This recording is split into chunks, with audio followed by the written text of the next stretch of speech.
Welcome to Victoria Knits. I'm Victoria and I have a little helper today. Yeah. Russell! Russell. Yes. Let's talk about knitting. Let's talk about knitting. Very good, Russell. What are these? These. And have them. You love them?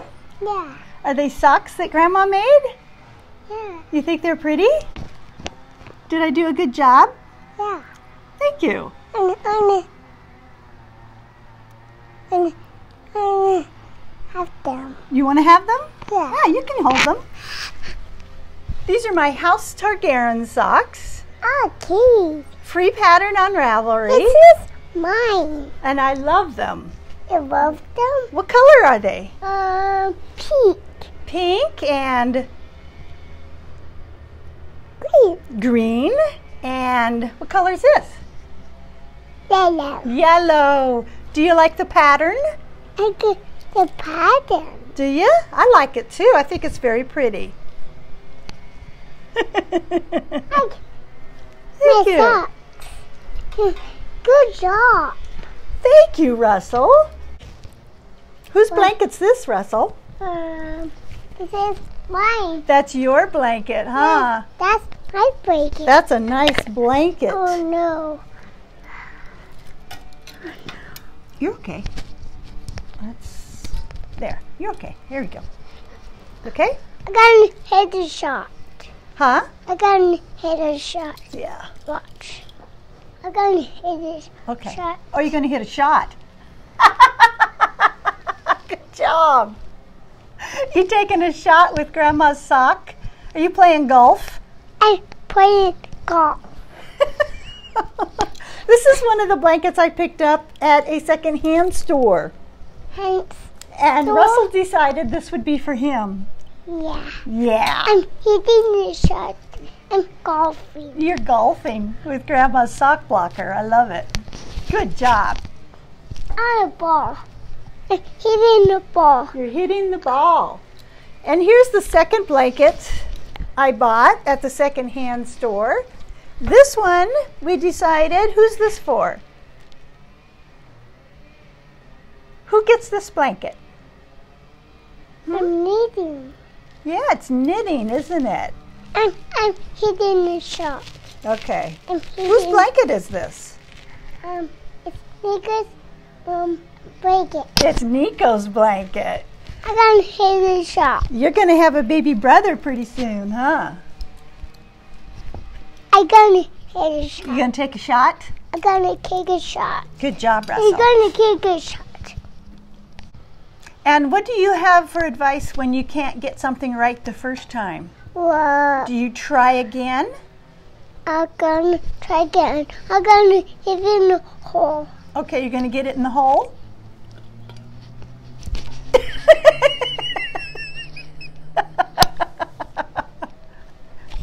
You try again? I'm gonna try again. Good job. Take a shot. You take a shot. You're gonna take a shot. Okay. Do you like knitting? You're gonna take a shot. Take a shot. You're gonna take a shot. I gotta take a shot. Good job. You're gonna get use yours. Oh, you want to use both of them? Oh, you want me to use this one? Yeah. Oh, okay. I'll take a shot. Ready? Set. Go. Choo! This is Did I get it? Yeah, he did it. Nice. I gotta give the shot. Okay. Good job. Oh no. Oh no, try again. You're stuck. What's that? Oh, you're stuck in your hair. Look at the tractor. Here you go. Look at the tractor. Yeah, there's a tractor over there. You got it. He's gonna hit it. You want me to do it? Yeah. Get in the hole. Get it in the hole? Yeah. Did I get it? Yeah. All right. High five. Knuckle. Tissue. Tissue. Okay. All right. He's gonna hit the shot. I'll hit another shot? Yeah. And why in a tree? Oh, wait, did it go in the tree? Oh no, that's terrible.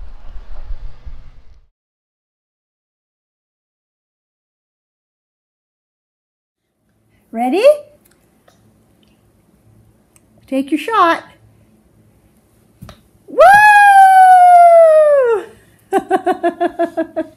Nice job. I'm gonna do it again. Okay. On a tree. Okay. Whoa! Hit one on a tree. You hit one in the trees? Yeah. Oh no. That's two. Ball. Well, first I want to thank Russell for helping me out with my podcast. Thank you, Russell. Really appreciated having you as a guest. I think when you grow up on a golf course, Russell has spent half his little life living next to a golf course, and of course his dad golfs. So I think everything looks like a golf club to him. He can certainly turn things into one. Thank you, Russell. Speaking of which, right now I am at hole number 2 of the golf course, and as you can see, it's a lovely view from here. This golf course is very pretty. My friend Carol sent me an article, and a lot of you may have already read it, but I thought it was worth sharing. Carol is very good at going to thrift stores and rescuing knitted or crocheted items. And you've probably heard of Franklin Habit. You know, I probably had, but I hadn't read an article about his. He teaches knitting, he has a podcast, and he draws cartoons. But I loved this article by him, because after I bought those, the 2 blankets I showed you, the baby blanket for Russell's baby brother and the baby blanket that Russell claimed after I got here, this article fit perfectly into that. And here's how it goes. This is by Franklin Habit. It says, "For sale, cheap." I was prowling through an antique shop in Vermont recently on the hunt for the perfect dollhouse piano, another story, and between a shelf full of novelty salt and pepper shakers and a pile of vintage ads for Milk of Magnesia was a rack stuffed with old table linens and afghans. Most agreeably disheveled lower-end antique shops have a rack like this, or at least a basket of crocheted with a tag that says "Old Doilies, $2 each." I never walk past these without having a good rummage. You see some ghastly stuff in there, of course. Choices of fiber and color, gauge and motif that might politely be deemed unfortunate. But you also find more than a little beauty, charm, and sadness. In this shop, the old linens on offer included a cloth large enough, I estimated, to cover a family kitchen table to seat 6. The design and colors telegraphed that it had probably been made in the 1930s. It was cotton, pristine, with an embroidered floral border about 10 inches deep and a scalloped hem worked in purple buttonhole stitch. In 5 or so square inches, I counted 6 different stitches: chain, stem, feather, leaf, satin, and French knots, surrounding passages of pulled thread work. I checked the price, $10. The novelty salt and pepper shakers were priced at $15. If you're a needle worker, that jabs you right in the heart. These racks and piles always do, because we who make things ourselves know that even the ugly doily and the hideous afghan were somebody's darling once. An ugly doily is still made stitch by stitch, still takes hours of concentration. A hideous afghan gave someone somewhere a bit of comfort in the making and a feeling of accomplishment when it popped finished off the hook. The owner of the shop was not a chatty sort. Her temperament would have been better suited to extracting taxes from 18th century peasants or running a Dickensian workhouse. But there she was, thrust unwillingly into the world of selling old stuff to tourists, So she made the best of it by following me around and offering commentary. "That is all hand done," she said, as I looked at the floral tablecloth. "Yes," I said, "I can tell. The ladies would all sit and do that back before there was television. There was nothing else to do, so they would do that." I wasn't feeling very chatty myself, so I didn't point out that there are millions of us who still do that, television or no television. "That's a shame," I said. "It's all junk now. People don't want it no more," she said. "Do you like salt and pepper shakers?" she said. "Not especially," I said. "Yeah, I got a million of those," she sighed. I was in Vermont teaching knitting. In the classroom the next morning, I mentioned the shop and the rack of needlework. My students got misty-eyed at the description of the tablecloth hanging forlorn and forgotten, going cheap. Almost all of us had our own stash of family pieces made by a late relation and unwanted by anyone else in the family. We had rescued them from the fate of the sale rack, even when we didn't honestly have much use for them ourselves. It wasn't necessarily about utility, we agreed, or even beauty. It was about respect. "I have my great-grandmother's doilies," one student said, "and I know they're not valuable or unusual, and it's not like I want them all over my living room. But, you know, she made them. They're really fine, too. They took her a long time. That means something to me." Heads nodded. "I tell you what," said another student, "and you may think this is nuts, but when I see those things in shops, I always stop for a second, and in my head, I honor the person that made them. I mean, you may think it's nuts, but I do it. I think, I see what you did here, and I'm impressed, and I hope it made you happy, and you had a good life." As it turned out, many of us in the room have done the same thing. You may be wondering what became of the tablecloth. I didn't buy it. My city apartment is too small to serve as a national textiles refuge. But I gave one of the knitters directions to the shop, and she went over after class and bought it. She also bought a pair of salt and pepper shakers shaped like George and Martha Washington. So it was a good day for everyone. I really like that article. Thanks, Carol, for sending that to me. It really struck a chord, and I bet it strikes a chord with a lot of knitters and crocheters out there too. And I hope we can all, you know, when we see something in the secondhand shop going for way less money than it has been, you know, obviously put into it, I hope we can stop and say a little thank you too. I think that's really sweet. And I actually finished it. This is my double knit reversible heart blanket for my newest grandson. It is complete. I like it. It's okay. Here's this side and the reverse side. I really like it. It's a heavy. The blanket is quite heavy. In my last podcast, I talked about how you do this double knitting. I forgot to mention though that when you are knitting and purling, you have to have both colors on the same side, even though you're only using one of them. Like on this square, you would knit the white, but you would have to have the blue in the back also, as if you're ready to knit it, but you're not going to knit it, you're just going to knit the white. Anyway, if you do try double knitting, there will be explanations of how it's done. This took a lot of yarn.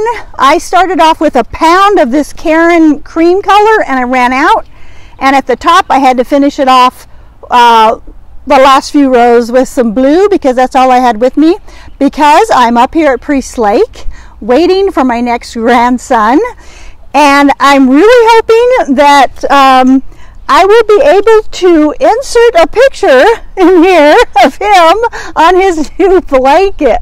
We are still waiting for him to show up. Babies come in their own time, don't they? But we will be very happy to see him. His mother, my daughter, can hardly wait. Trust me. And yes, I am wearing my Shoreline summer tee that I made for Linda's make-along, her summer top make-along on the Joey Scarf podcast. It is finally warm today. It's in the 70s, and tomorrow we're supposed to hit 90, and then it lowers back down into the, maybe barely into the 80s. But it should be a really nice week. Today is the 4th of July, so we are still waiting on Russell's baby brother to show up. We're hoping that happens soon. Right there. Can you say happy 4th of July? Happy 4th of July.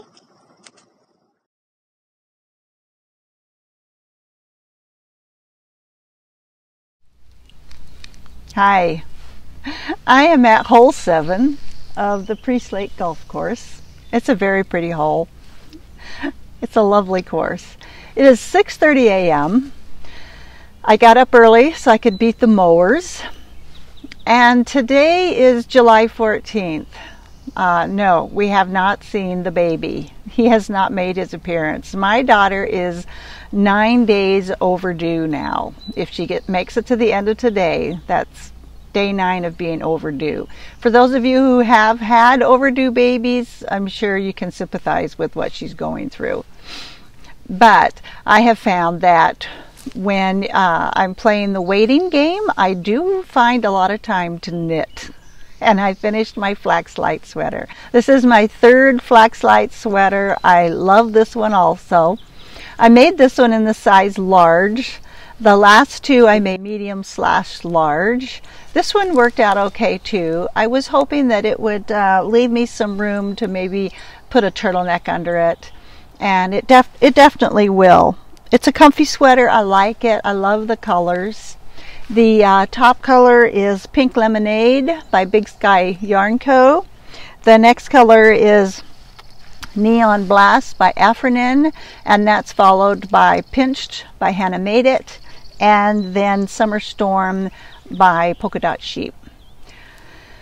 And I have to remind everyone, I did knit this totally in size 2 needles because I messed up on the first flax light sweater I knit, and I continued on in the size 2 needles, but it fit perfectly, so that worked for me. I'm really a loose knitter, so that worked out. So yeah, still waiting for the grandson. We've been, keeping busy between doing some cooking and some light housework. We've been trying to entertain my daughter and keep her mind off of what's happening, but that's really impossible to do. But we have been fitting in some fun things, and I'll show some of that.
Overdue 11 days now. Russell and I have decided to distract ourselves with teeter-totter. Yeah, teeter-totter. Go fast. Okay, go fast.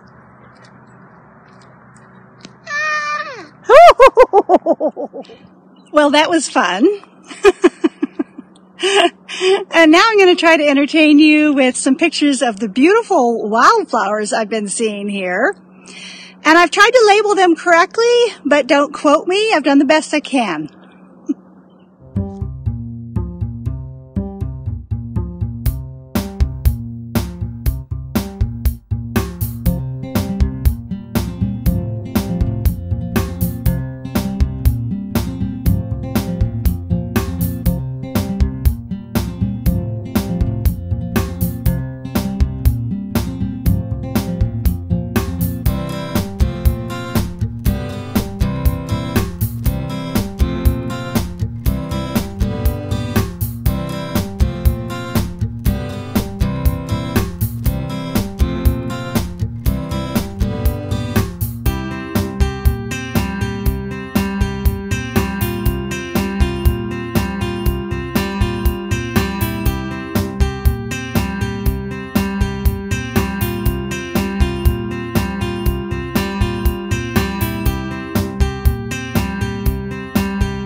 I am on my way home from Idaho back to Marion.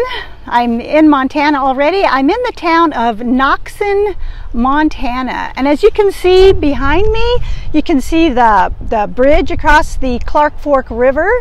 That's kind of what Noxon is known for, that beautiful scenic bridge. You can see some Canadian geese right there on the shore, right in front of the bridge. It's very pretty. It's a very small town.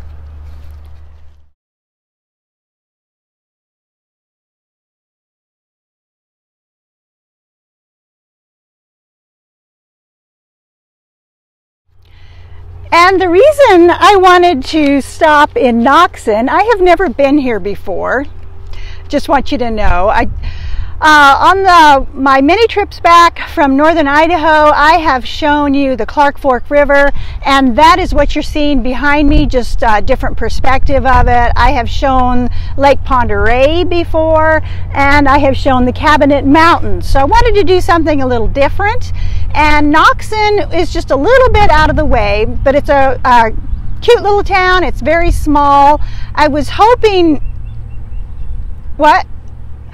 Oh, I think I just heard a viewer ask me a question, and the question was, but what about your grandson?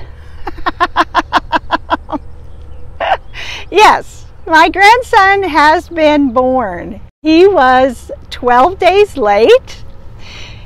He was born on July 17th, and this is Nico.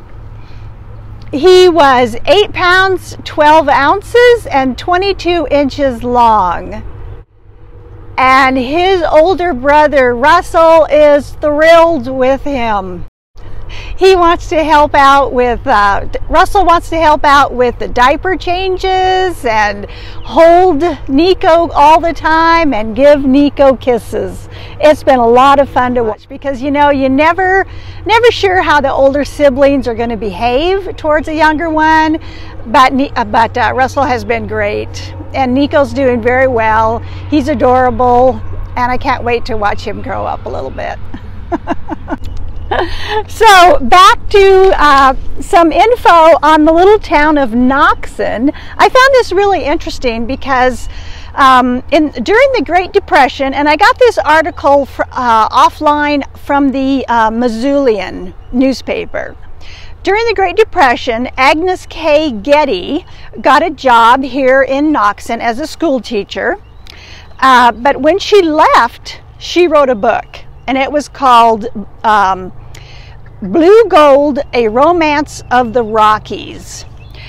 But when she left and people realized this book had been published in 1934 and the Noxon residents started reading it, they immediately recognized the town that she called Boxcar, Montana. They recognized it as their town of Noxon, and they recognized themselves in the characters.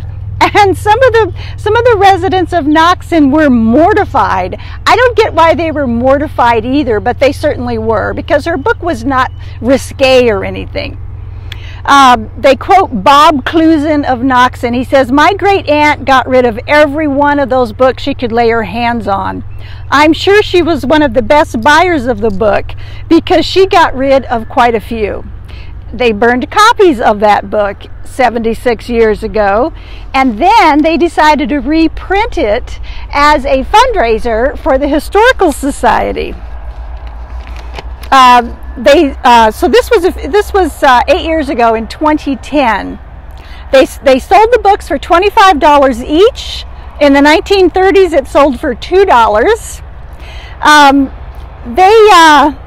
They couldn't find a copy of the book anymore because it's so rare. And I looked it up on Amazon, and the least expensive one I could find was $75, and one of them was going for $225. But the things she wrote about in the book are things like Ann Larson, who was an owner of the boarding house. There's an osprey or something flying overhead. It's very cool. It's quite low, so it's distracting me.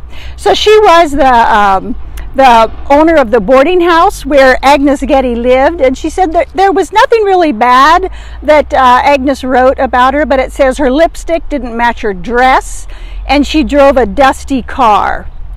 Especially galling to his great aunt, Clusen believes, was that the real-life Noxon school teacher apparently eavesdropped on conversations between Ann Larson and her husband Bob, who ran the local general store. As Bob would relay the day's rumors, gossips, and stories he'd heard to his wife over dinner, Agnes Getty apparently sat on the stairwell next to the dining room, copying them down. And many of those stories later made their way into her novel, such as men spotlighting and poaching deer and snagging fish, the bootleggers who made and sold homemade whiskey and battled evil revenue agents. It's a pretty good description of the area and the people here, Clusen said. It's a picture of the people who lived this. There's no violence or sex, but some people took it really personally.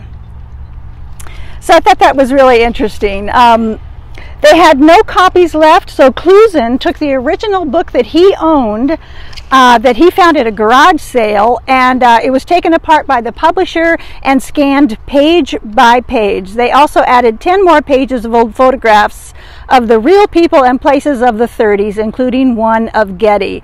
They limited the second printing to 200 copies. And if they sell all of them, it says, the Historical Society will make about $1,500. And the title, which was Blue Gold, Romance of the Rockies, likely came from the local name for wild huckleberries, because huckleberries are very common around here and they're very valuable. Back then, this town had a standing order from an ice cream maker in Spokane, Washington, that wanted to buy 50,000 gallons of huckleberries that the town could never fulfill. They paid 50 cents a gallon, and some kids actually put themselves through college back then picking huckleberries. Nowadays you're going to pay about $50 for a gallon of huckleberries. Back then, some of the children had to leave school at times, and when they entered school again, it actually made them older than their school teacher. So you can see how a supposed romance might have developed between the teacher and some of her students.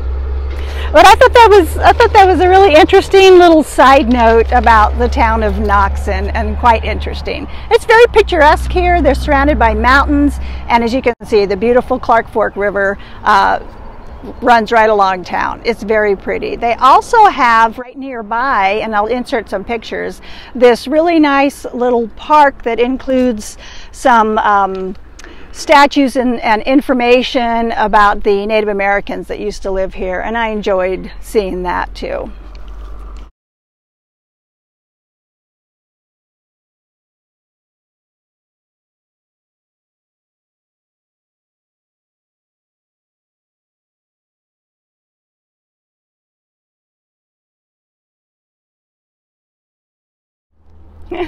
And as Russell likes to say, since I've been there, let's talk about knitting. Let's talk about the knitting. Russell watched me knit so much while we were waiting for his baby brother to show up. He has a blanket in his bedroom that he likes to have when he goes to bed at night, and it has some fringe on the end. And my son-in-law, when he'd put him down at night, would say, Russell likes to pretend that he is knitting with that fringe. And Chris would say, so what is it you've been telling him? And I said, put it through, wrap it around, and take it off. And Russell has been doing that with that fringe. He's been really cute. So thank you, Russell. Yes, let's get back to talking about the knitting. So I was at my daughter's house and my son-in-law's place helping with Russell for almost 3 weeks now. It's been 20 days we've been waiting for that little boy, and he finally showed up. But it left me quite a bit of knitting time. And one of the things I knit were these pair of shorty socks. I really enjoyed them. I haven't knit shorty socks in quite a while, and I kind of forgot how nice it can be to not have to go all the way up the leg on your socks. For these, I used some leftovers I had from my flaxlight sweater that I showed you. On one of them, I did add some purple from another pair of socks I'm working on, but I don't care if my shorties don't match exactly. It doesn't bother me at all. You're not going to see much of them anyway, right? But I think they turned out really pretty. I cast on 60 stitches after the toe, and I just did a simple knit 2, purl 2 up the top because I like them nice and snug. So these will be really, really nice to wear. I really like them. And another pair of socks I worked on while we were waiting for Nico, and actually that's what I named my shorty socks in Ravelry, was waiting for Nico socks. And that also reminds me, on Ravelry I am Victoria Jean, and on Instagram I am Victoria Jean W if you're looking for me. I also have a podcast group on Ravelry called Victoria Knits. And I will put all the show notes below this podcast on YouTube, but also in Ravelry in my my podcast group. So I've been working on these, and I have the second one almost completely finished. The pattern is Tulsi. It's a paid pattern on Ravelry. I love these socks. I have made two pairs of these before. I've used the same pattern, and I cast on 56 stitches for these, and then I didn't do her heel or whatever she has. I just did my own fish lips kiss heel because that's what I like. This yarn is Save Fantasia by Lolo Did It. It's gorgeous, isn't it? And I thought it went really well with one of Cappy from the Yarn and I Etsy shop, one of her minis. I think it turned out really pretty. I think they contrast really nicely. So the second sock is almost finished. I've got a couple more rows to go, and then the ribbing, and then that'll be it. Pretty much two pairs of socks finished while I was waiting for Nico. On that flaxlight sweater, I had everything finished on that but the sleeves, so I just knit the sleeves while I was here. And doesn't it always happen that when you go on a trip and you think you have all your knitting projects packed? Well, you don't. I brought the yarn, but I did not bring the object I had begun.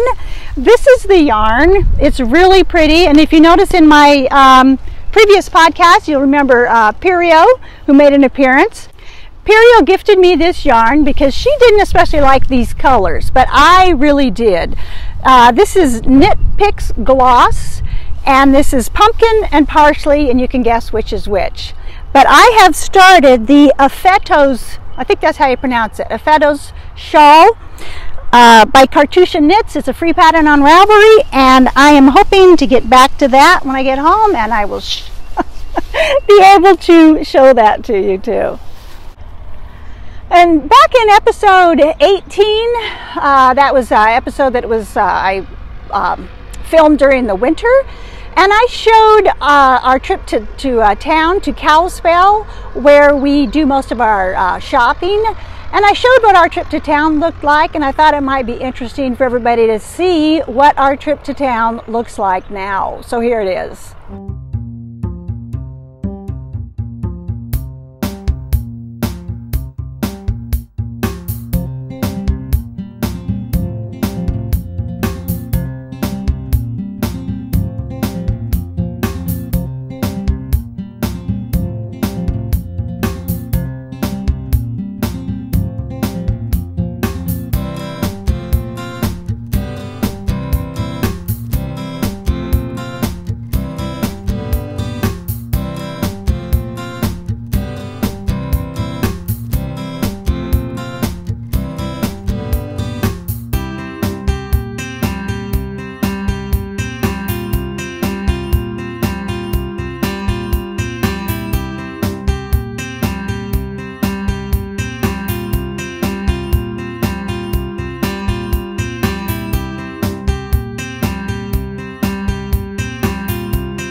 And you'll probably remember the little minis I showed in my last podcast that I bought from Cappy at the Yarn and I.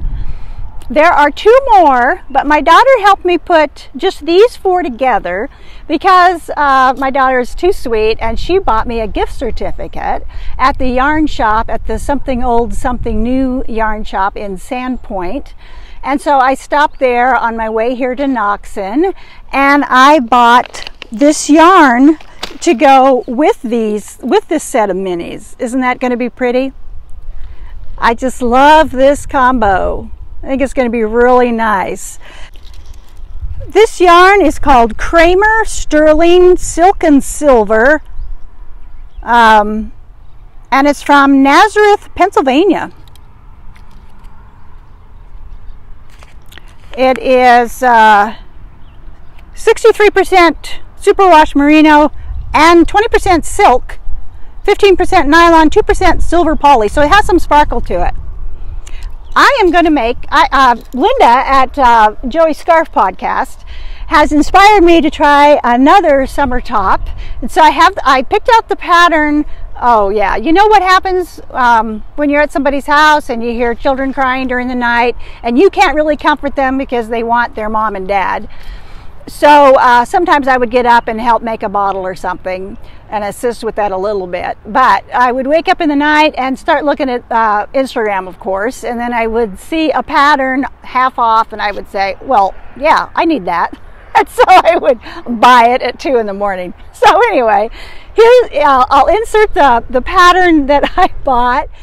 But yeah, Linda at Joey's Scarf has really inspired me to try another summer top. I saw this one on Ravelry. I really liked it. The pattern was 50% off. So I have 2 skeins of this. I bought 2 of this at that shop. Thank you, Vanessa and Chris. And I will combine it with the minis and probably start that top when I get home. I think it'll be really sweet. I really like it. So I think that about wraps it up.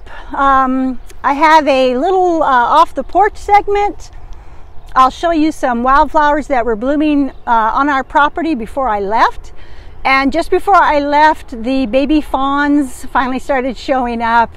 They're so sweet to watch with their long legs. I just love them. So I hope you enjoyed that. I know I'm looking forward to getting home and seeing my husband Kim and our ducks and our chickens and our cats and being at home for a while. So as usual, goodbye from Montana. Thank you so much for watching. I really appreciate it. Thumbs ups and subscribing is always really welcomed. It always thrills me. But thanks for watching. See ya.